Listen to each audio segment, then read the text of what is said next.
welcome to Vlogmas Day 13. I thought I'd go through Lily's wintery and Christmassy sort of books with you.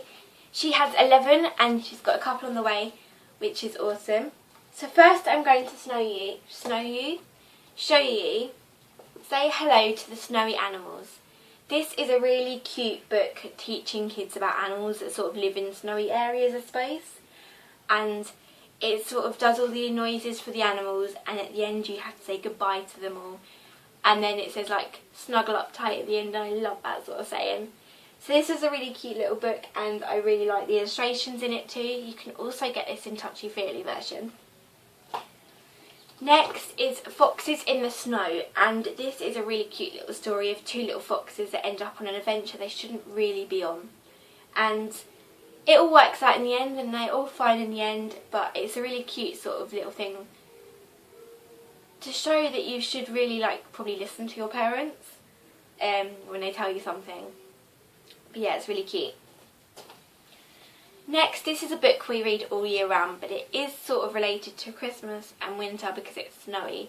So that's The Gruffalo's Child. I love the way the snow fell fast and the wind blew wild kind of thing. It sort of shows the harsh winter that we could have, which we never do have.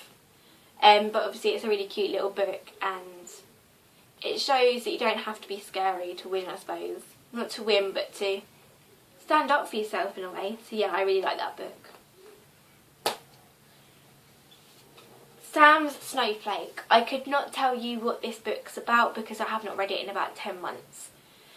But it looks really Christmassy on the outside with them sorting the Christmas tree out as a family.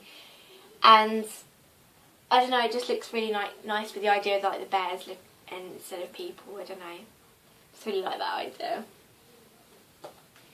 Next is Henry's Holiday. This is a story about this little penguin here starting to dislike the snow, so he goes on a little adventure. And yeah, it's a really cute little story again. But he goes on a little adventure to find a nice hot island. And then he comes home to his family and then doesn't worry about the snow anymore, which is a really cute sort of thing as well. Next is Bella Gets Her Skates On. This is a really nice story about this little girl, Bella, here. She's a little rabbit. And she always worries about everything, apparently. And I suppose this is a book about confronting fears. She's really scared to go on the ice, but in the end, she goes and she absolutely loves it.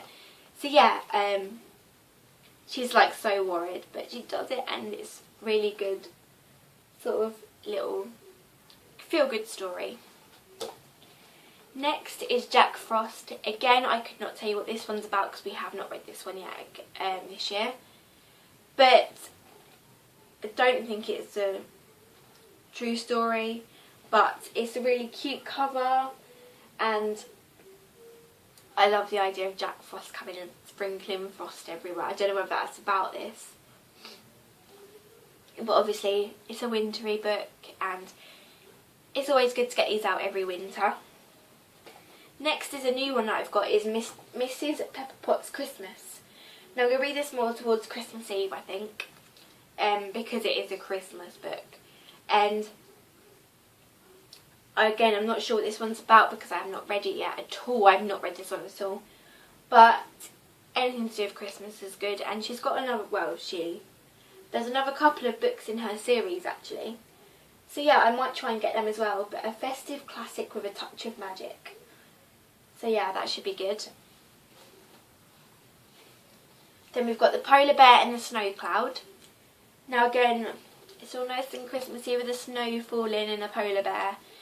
Again, I have not read this year, so I cannot tell you what it's about, but again, it was really cute, and that's why I've said cute so many times in this video. But I think it's about a lonely bear and he sort of, I don't know, but it looks really good and I can't wait to read this to her.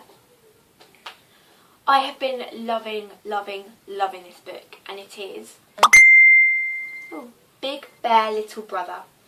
Now this is a story about a gigantic polar bear saving this little boy's life, and they kind of become, well, they sort of say they're brothers, and then the little boy saves his life from his father, which I think is a really cute idea.